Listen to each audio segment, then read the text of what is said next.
Welcome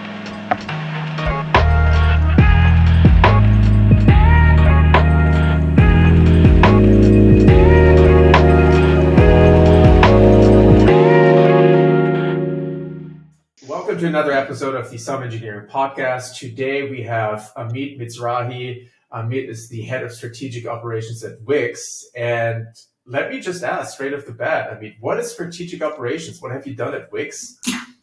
So first of all, Lars, thank you so much for having me. Such a pleasure. Strategic operations. So when we looked at ITAM, when I first came to Wix, they actually went out looking for an ITAM position. My twin brother, he worked at Wix. He actually sent me that position. I came from an entrepreneurship background, from startups, from business development. And when I looked at the position, I couldn't understand why would you send me that. I have zero experience in that position. I don't even understand the requirements. I said, trust me, just come to an interview. So I did something that everybody without an experience does when it comes to an interview. I created a presentation, explained to them why they need to recruit something else, short-term goals and long-term goals, and how it will impact the organization. And this is how strategic operations was born. And the idea is that we took ITAM as a core, and we created a vision that any process, feature, agenda, tool, or vendor that we can't measure or create measurable success criteria, measurable value to the business, or measurable utilization metrics should not exist at Wix. This is what behind Zvico, which is the value and impact center of excellence that we've created. That the idea behind it is trying to come before the waste and try to avoid waste by being more productive and more efficient. And if you look at ITAM practice across the board in the industry, so most of the times you'll find it post-procurement processes. We'll ask, are we utilizing our licenses? Are we purchasing the right tools? And most of those metrics are qualitative, meaning that we are always trying to find out, is the adoption right? Do we have the users? And we are the right user amount and the right licenses. But we are taking a more quantitative and qualitative approach, where we ask, do they even need the right license type?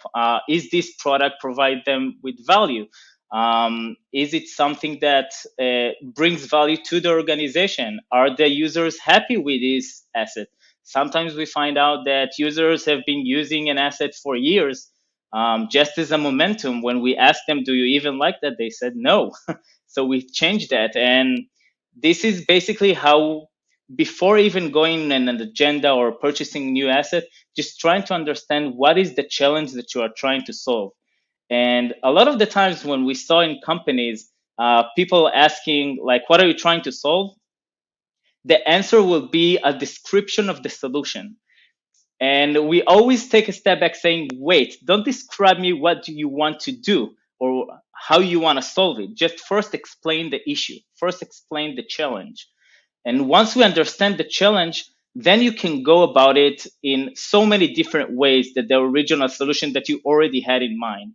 And when we see POCing, chaos in POCing, SaaS sprawl all over the organization, you want to take a step back and just try to focus the users on what actually we're trying to solve.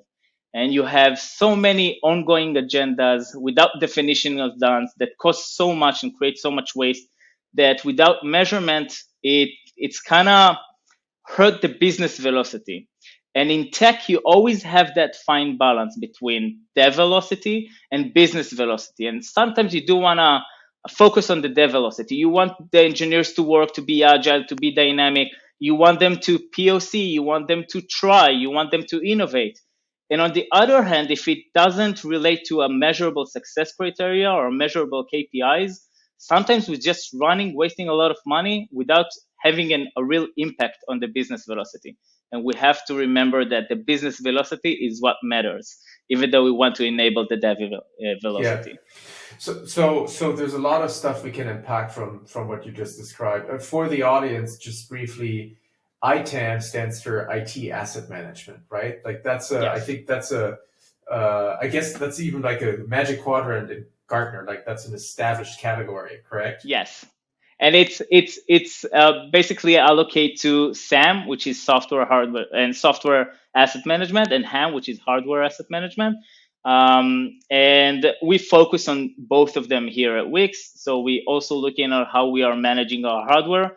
And when we're saying managing our hardware, it's not just asking how many computers or how many hardware pieces we need to buy, is how are we making or building processes that will make great user experience when we go about purchasing new equipment, when we go about requesting for users to request new equipment, how we are monitoring that, how we are managing that life cycle at Wix. And the same goes with, it's a bit different with software because it behaves a bit differently from hardware, but the questions still are the same. You will still ask like, why do we need that instead of what do we need?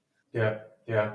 And you said something like the procurement-led process. I remember a few years ago, Takeaway, well, I should say this, but now it's out. It's a food delivery company, and they were one of our users for our monitoring product. And the PO just kept coming in because they had outsourced it to a vendor, right? And it's just like, don't you want to even talk to me? Like, I want to talk to you to make sure you get usage out of this product, right? And the POs just kept coming in. So I'm familiar, like, this is my anecdote that just came up when you mentioned it. That's interesting. Was there a time, if that's okay, was there a time where you kind of, turn the table saying, why are we keep doing that? We should change that. We should focus on this process and see if we get the value. What was the trigger, if there was a trigger in that sense? Yeah.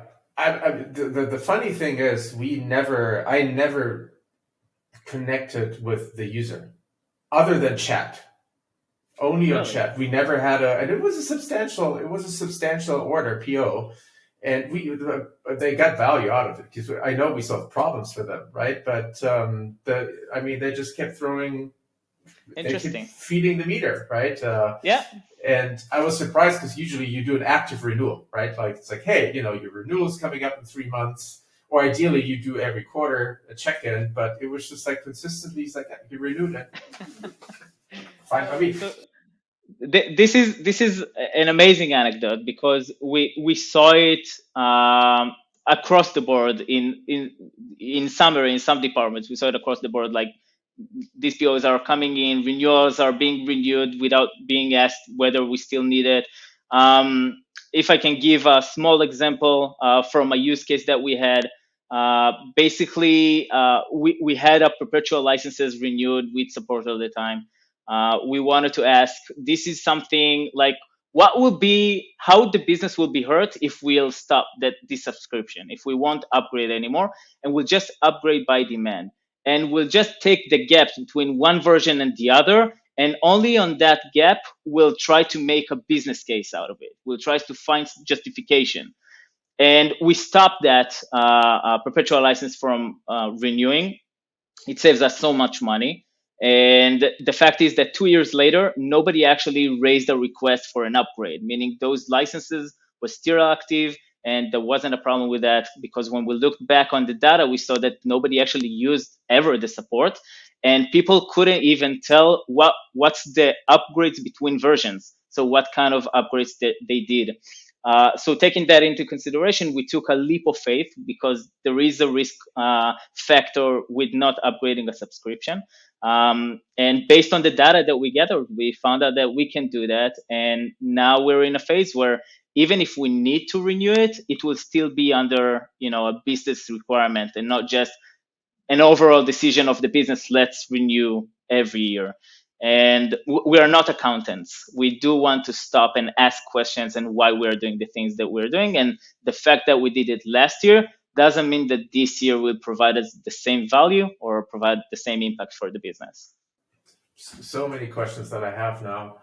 And because they will, like, one thing I want to ask you then is like, how does that change working with the vendors? Like what do vendors, like what should vendors do to work with you in Wix, right? Because I think that also will trigger some changes. But So maybe just to compartmentalize the discussion a little bit. So we start with ITAM, and you said that's sort of the umbrella for SAM and HAM, right? For software asset management, hardware management. That's correct. Yeah. Can we focus, because this since we're on an infrastructure podcast, can we focus on the infrastructure part, like the cloud infrastructure part, and probably the SaaS tools you use to manage that, and maybe also the software you run on top of the cloud infrastructure? Like, I'm sure there's some Linux servers or licenses you have. And then you mentioned, and then I stopped asking questions, you mentioned data. So I would love to understand, can we talk about your data collection process, how you translate that into an aggregate understanding of what's running in your infrastructure, and then how you take that to understand value, usage, and work with the vendors to now go do your procurement? That's a lot, but I hope I can. So really, in this sentence, there is a lot to unpack. I'll start with the data gathering. Yeah. Whenever you go into that quest inside a company, especially an enterprise level company where you have thousands of employees, where you have tens of thousands of different services and you have different agendas, the first thing you want to make sure is that you are not just collecting data for the sake of collecting data. You want to, first of all, ask the right questions. You want to try to understand what's the agenda that you are driving forward. And by asking those right questions, then you better understand how to use your resources to gather the data and what type of data you need to gather. We had so many cases where we just went on a holistic survey asking general questions, and we did it for several times, and we understood that we are not getting enough value from that. So we took it back. We tried to refine our own questions about sometimes it's a cost related agenda, sometimes it's a productivity issue, sometimes it's something that maybe we want to switch vendors or we want to try POCing a different company. We do want to understand what's important for our users and what we should emphasize on. Sometimes when we look at things from our perspective, from ITAM perspective, from FinOps perspective, we sometimes ask different questions than our users.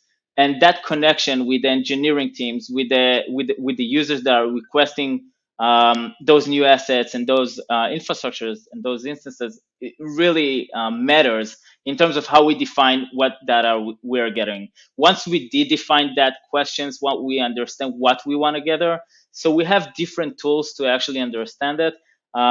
We can do in comparison analysis for different services that we have. We can do service with the users. And sometimes, and although I started with things that we can't measure shouldn't exist, we do have sometimes a phase where we say we can't measure that. We have to run that POC. We have to create that activity, and only then we can understand how we can measure that and how it impacts the business. So sometimes we do go on those POCs. We do go and try different vendors and try different models and services at Wix just to understand if those measurable criteria brings better results than what we currently have.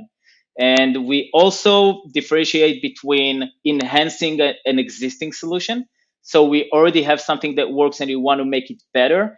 We currently have no solution for this challenge. We have no problem with that. And this is an area where we can be more flexible. So we wouldn't be more harsh with how you are measuring it, what your KPIs are, because we understand that this is a challenge that currently doesn't have a solution. So we have to separate between these two use cases.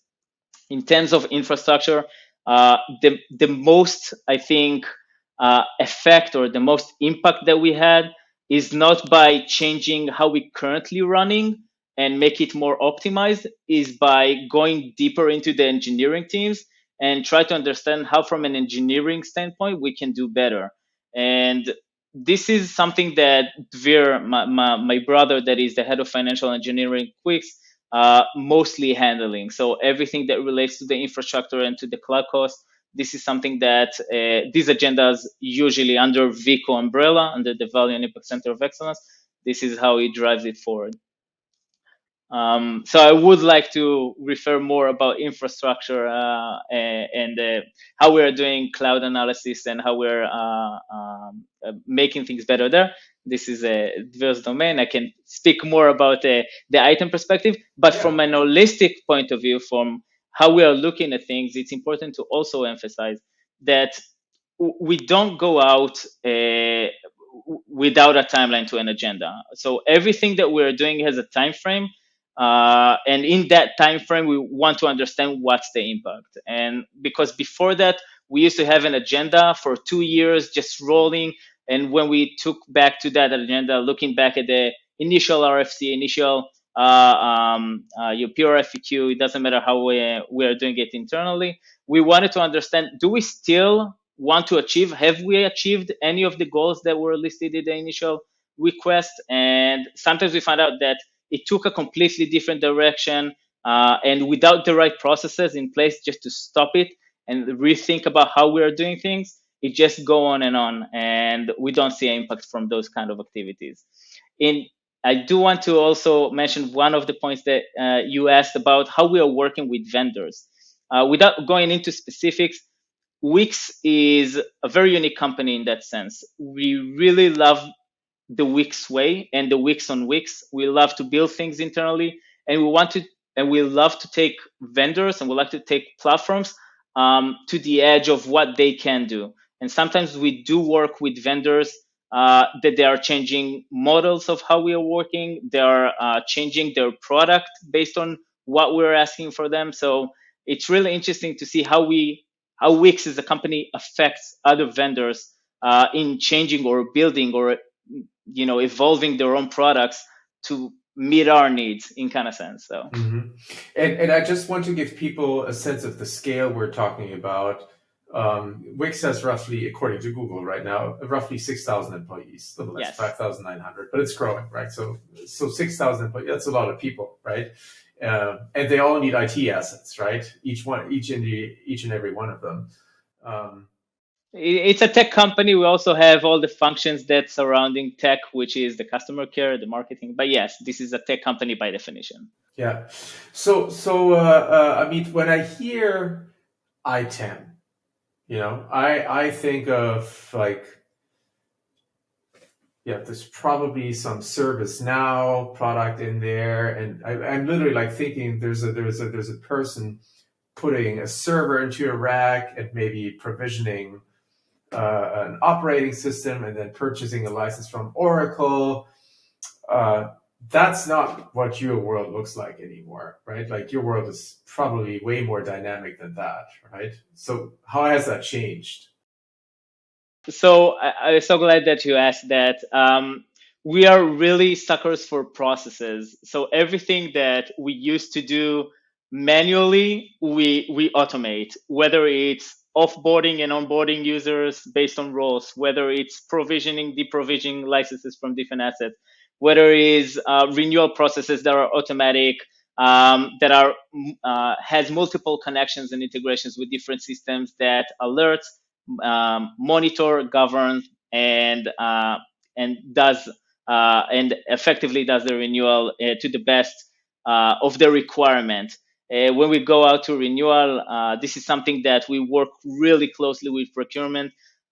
We make sure about 90 days before the renewal that we're not just optimizing licenses. We also reevaluate that asset at Wix from both user experience, from both user experience and impact. And the renewal processes became something that is very so comfortable and easy, because we know what we need to do, we know how we need to do it. We have all the operations team involved and all the stakeholders involved in this process, which is automatic. We raise that flags soon enough, we'll ask the questions, and we give that visibility to all the stakeholders, which was super important. And again, it wasn't there before. And you don't have at Wix renewals that, oh my god, tomorrow is a renewal, we have to do that. We don't have those processes anymore. Everything is automatic, and the flags, and we raise flags for each renewal at time. We also do quarterly checkups for different assets that are considered to be either sensitive or cross Wix assets that has a lot of impact. We work with operational teams and the stakeholders to better understand the usage, and we're always optimizing and scaling down. We have automation, rule-based automations to deprovision licenses that are inactive. We have multiple reports about how people are using different assets, and not just whether they are or not using, which is something that sometimes you go in a dashboard or you're using a tool that will give you activity from an API. This is a quantitative approach, saying like, okay, we are at 60%, 70% adoption or utilization of that asset. We're going to say, okay, but how that 70% are actually using it, which is more interesting for us. Because maybe out of those 70%, we can actually save more because most of them are not using the right license type, or some of them are using it from a different thing that we consider to be the asset main function, and we can provide a different, more cost-effective solution for them.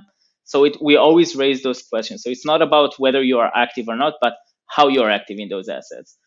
So we are a sucker for processes, and all of this, everything that I just said, or 90% of that, if I'm being candid, is automatic. And we can, so everything is kind of runs smoothly and we don't have like those hiccups. I mean, this almost reminds me of, it sounds like in product analytics, the whole thing about product analytics is I'm shifting away from daily active and monthly active users. I'm trying to understand how users are using my product and how frequently and how much value they're getting out of it. And it sounds like you've built your internal analytics layer that tells you exactly how Wix employees are using all your IT assets. Is that a good description? I do want to take credit about the all IT assets. We are getting there, but this is definitely the right approach from our end. And this is what we're investing in the most. We want to be data driven. We want to make data driven decisions. And sometimes we do want, I'll say it differently. We do want to for our users to have a say in what they're using. The Wix way enables everyone at Wix to use what they want, how they want it. We like to say that we're not like a dam. We're not closing that approach, but we kind of navigate the stream. We want to make sure that we are not creating chaos and we're not creating a SaaS sprawl at Wix that will make things very hard to manage. So we do give liberty for people to use what they want, but we're definitely gonna measure that. We're definitely gonna ask those questions, and we're definitely gonna circle back and make sure that we got the value that we wanted from day one. So this is kind of a fine balance between the dev velocity and the business velocity that we talked about before. Oh, this is a good, yeah. I'm going to double click on that in a second here. So maybe you talked about business agendas. Can you give us a specific example of what an agenda is, what it looks like, to make it a little bit more, use an example maybe. So we have different agendas. It can either be internally or externally. So sometimes an internal agenda can be implementing a new asset for users' productivity or efficiency to be more collaborative. Sometimes it comes from an infrastructure perspective, an agenda to either add more resilience or redundancies, or making sure that we are more optimized or things are working more smoothly. Each of those agendas we are managing differently, because sometimes when it comes to things that are related to the Wix infrastructure, the Wix core, we may let it, as I said before, we may let it slide and measure that after a time, just to make sure that we are not hurting the velocity, so they can keep working. When it comes to internal requests, we are taking a bit more time, making sure that we have legal and security in place. So we don't want to implement every asset that the users want, or every agenda that they want to advance. So we are taking a bit more time with that. But again, it also compares to, we do have SLAs in place. So even when I talk to different companies, ITAM is something that they're doing. But if you're requesting a new asset, most of the companies wouldn't have an SLA for that asset. So you want to make sure that you are providing a good service in time. And when you talk about agendas, internal agendas, so sometimes it will be like, again, providing new assets to Wix, or providing and internal also mean that we have product related kind of assets. So Wix have users, and those users have users of users. And sometimes we have assets that provide some functionality to them.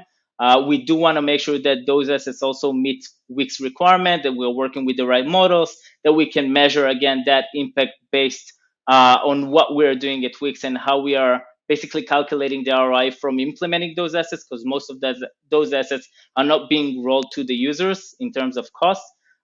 So this is where our work becomes, I think, more significant, because it brings us more. We need to better understand the ROI from those activities that we can measure specifically per income in that sense. I hope that makes sense. Yeah. So maybe if I try to pin you down on a specific example, just repeating what you said. Let's just say the agenda is, hey, we want to improve our developer collaboration and productivity. We feel it's great, but we can be even greater. Let's just say, would that be an agenda where we say improve? Yes. Yes. Okay. And then the next step would be, well, how would we do that, right? And if people follow you on LinkedIn, then they know that a tool is not the answer, right? That's Yes.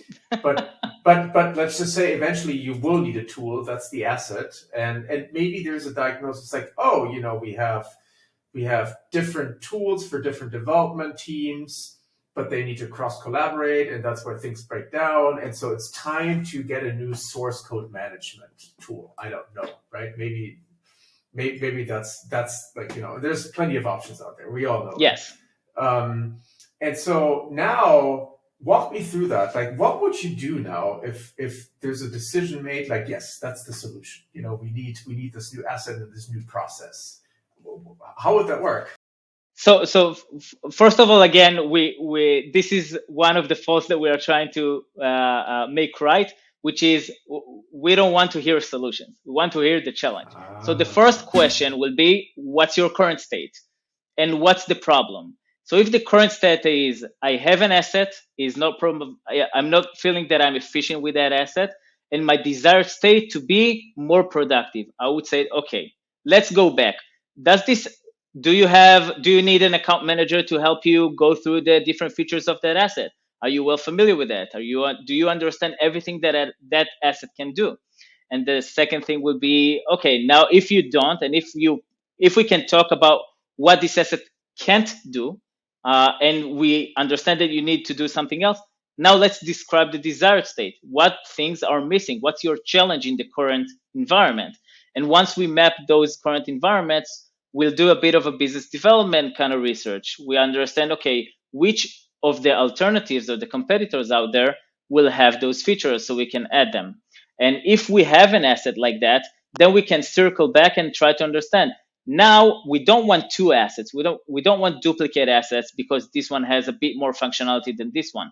Let's try to understand whether we can have a volume discounts for this asset. Let's make sure that we'll communicate this transition to all of our current users and try to understand whether this new asset can bring them value as well. So we don't just make everyone use what they want. We just want to make sure that we are moving them to the right solution. And sometimes, and I can share with you that a lot of the times when these requests are coming in, these agendas like we want to be more productive, more collaborative, when I took them down and sat down with an account manager or explained to them about what the different features of that asset can do or how we can build better processes within that asset, most of the time they said, oh, we weren't familiar with this feature, or we weren't aware that this is something we can do. So again, we always go back, what's your current state and what's your challenge? And sometimes the solution to that challenge is not a different asset. It's just learning a bit more what that asset can do for you. Education. Exactly. Which is where and mindset, by the way. And when we talk about a cultural change that we did here at Wix, a lot of the times people, if we talked about the Wix where everybody can use what they want, now before going out and trying to find new solutions, most of the times we are getting those requests internally trying to figure out like, hi, I want to solve A, B, and C. Do we have something like that at Wix? This is a huge mindset change that we have here. Because now we can actually refer to those requests saying, you know what, we actually don't have a solution for that. This is a good challenge to solve. Let's go about it together. This is why this function, a lot of the times you see these functions as cost reduction agenda, something that is very scary, those who are blocking my way forward. And we don't act like that here. Like, you wouldn't hear me or my brother saying anything about cost reduction agendas. We just want to be impactful and mindful. We are not leading by cost, but we are cost sensitive. This is what Right. we like to say. Right. Okay, so then maybe to continue in that frame, let's just say the current status of our disparate developer teams is, okay, there's the need for cross-team and cross-business unit collaboration. Right now we have 3 source code management tools. They're all great, but to enable collaboration, there's this one tool that we want, right? And actually we've educated our developers at that business unit already. It's great. We're going to consolidate, buy one, get a volume discount, implement it, educate everyone on its usage. Done, right? So and then hopefully and change their mindset. Now, how do you measure that? How do you like? I always go back to the data. Like, how do you measure that? How do you acquire the data about usage of the tool now, and how do you surface that data to the decision makers? I guess which would be you, right? But how do you do that? So what a wonderful question. It all starts with how we are setting the KPIs for success. So how we are setting those success criteria.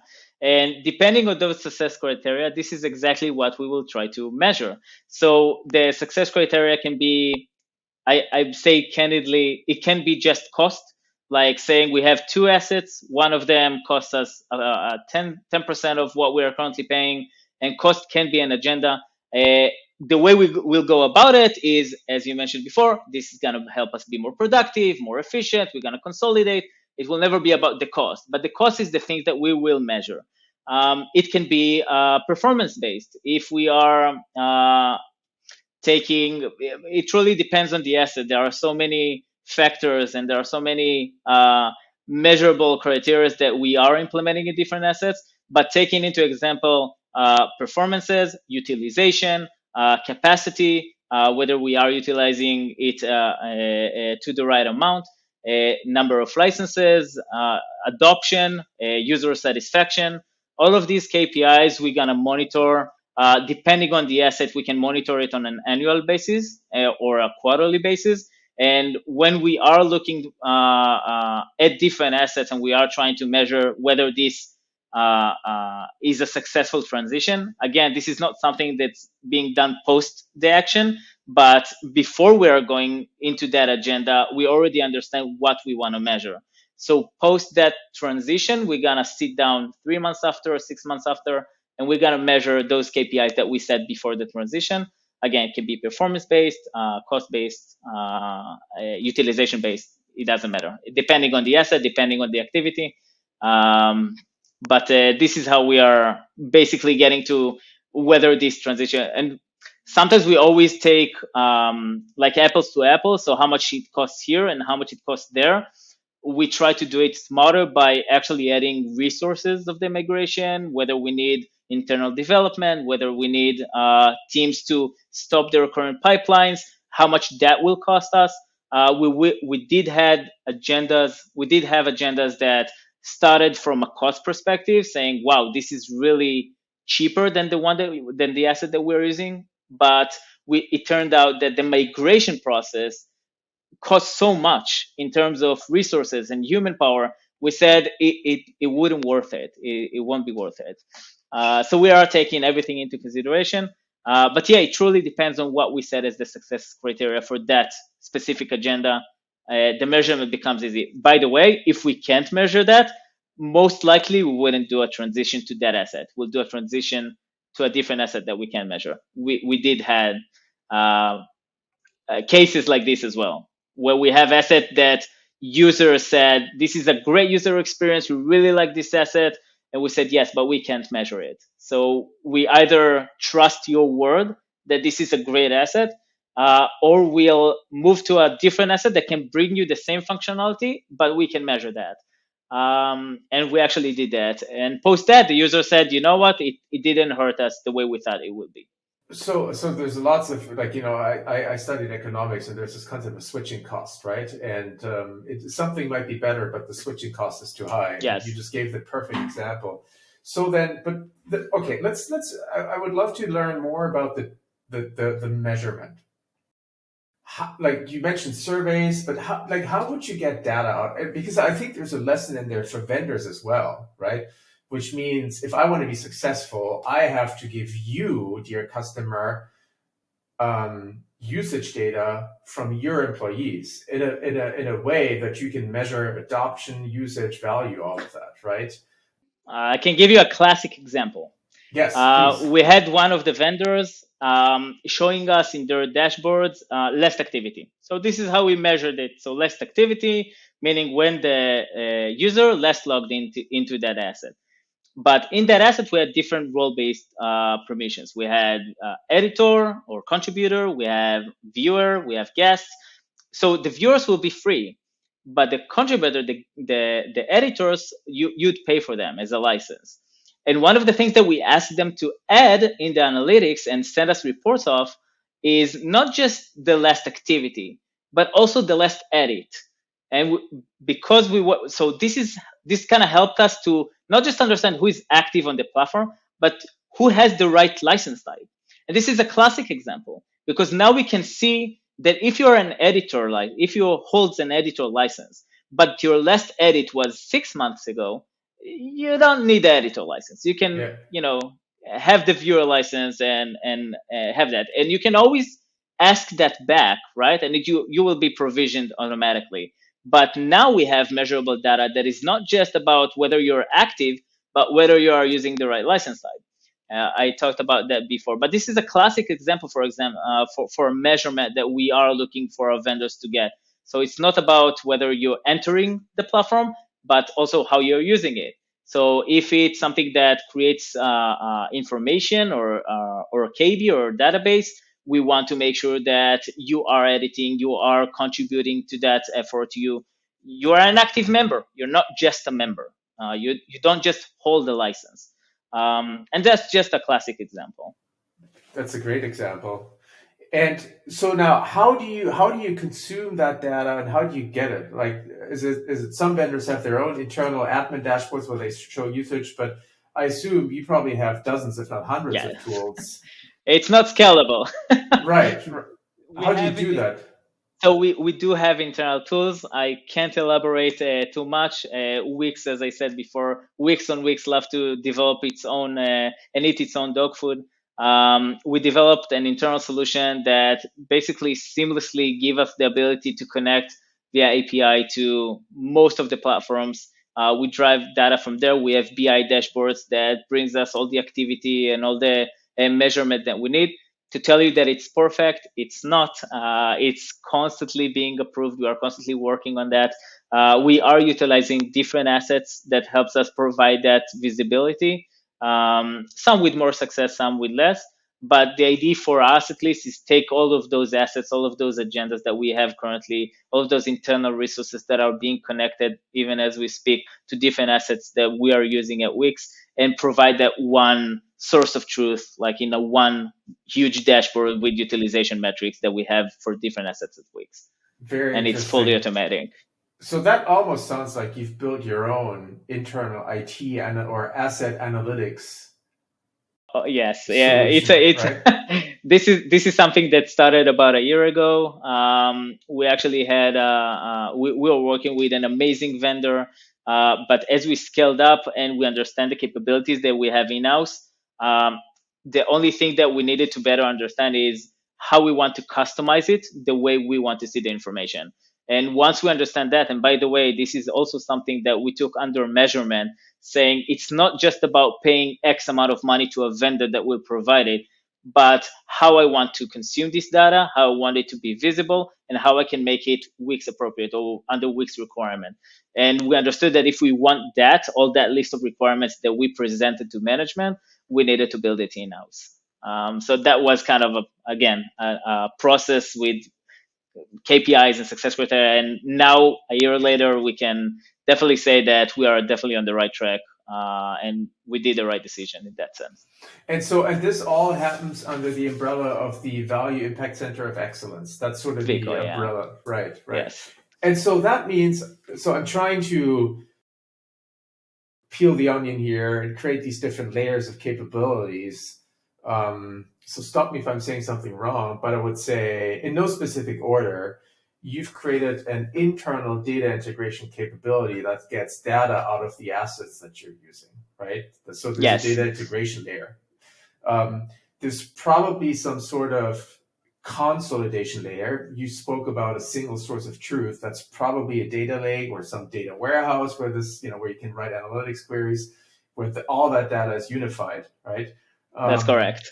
I would assume you've built your own little metrics or semantic layer where you say, look, we need to have a common understanding or definition of what a user is or what consumption is, right? So standardizing, we're normalizing the data. Normalizing the data, right? So the apples to apples comparison that you mentioned, right? And then there's the whole reporting layer on top of that, because people probably want to consume this data. Yes. And then you wrap all of that into a process, right? Which is like the agendas, right? You have your process of, let's describe the problem, the challenge, and the current state, right? So that, and then we can decide how we go about changing it. And then there's this collaboration piece where you work with procurement and say, like, look, this is what we're going to do. Here's why. Here's how we're going to measure success. Now go do your job a little bit, right?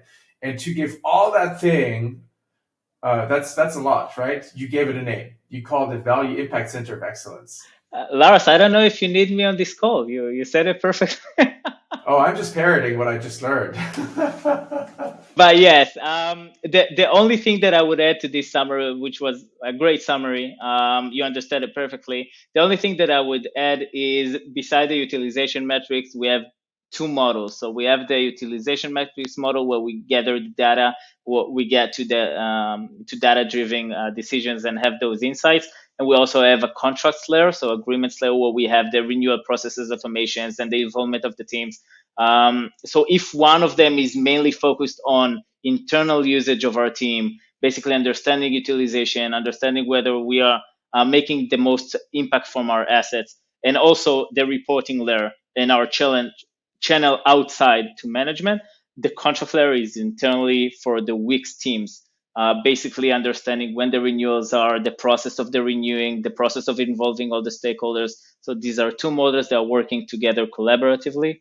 And this is what makes basically ITAM and FinOps at Wix. This is like the umbrella. Fantastic. So as we're coming to the end of our time here, maybe what is some advice you can share?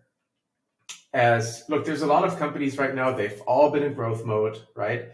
And I think, with what happened with the stock markets last year, they all said, oh my God, we need to cut costs, right? And I think they all went to a frenzy of cutting costs here and they're trying to do it. And I think they're through that phase now where they sort of got the low-hanging fruit, but it's still too high. And I think we can see that with layoffs and further, cost pressure, blah, blah, blah.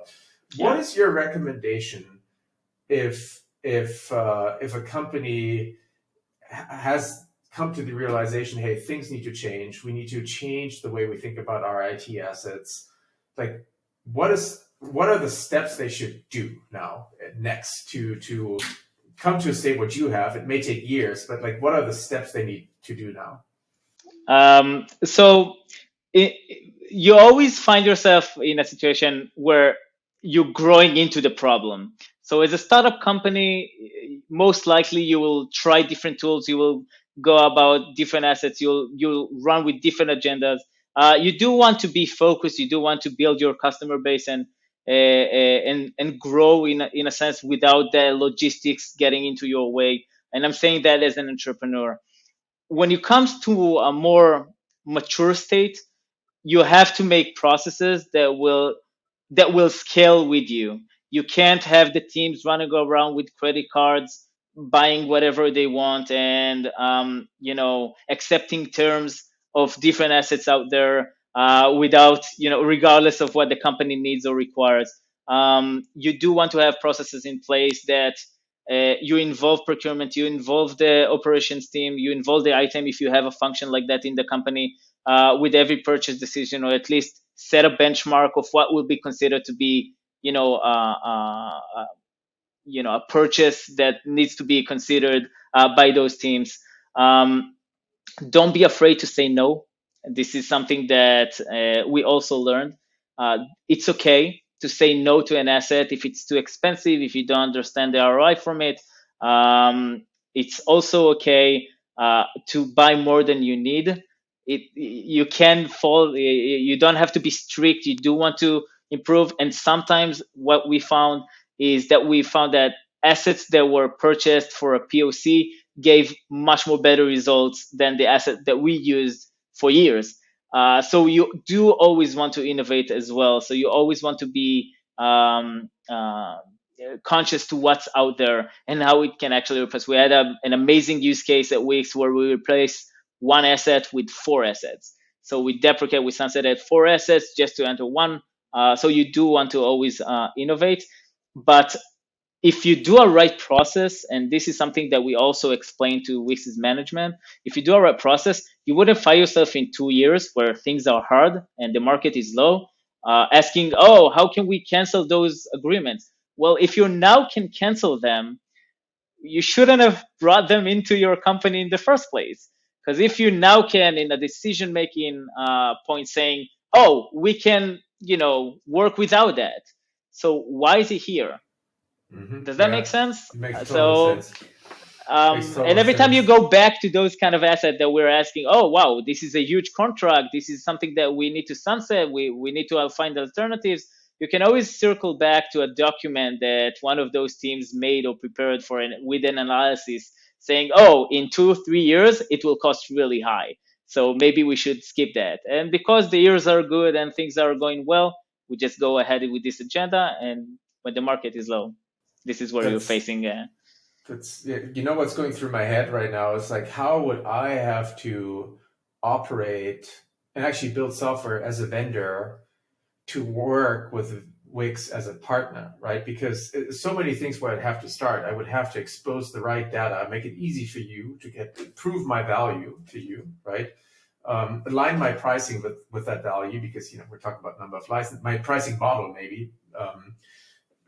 To maybe determine who's using it, who's just viewing data, stuff like that. And then also updating the way I work with you in procurement. I don't know. I have to this seems to be a LinkedIn post where I'll just tag you and see how you can chime in. But like, so many lessons learned for vendors from this episode here, I feel.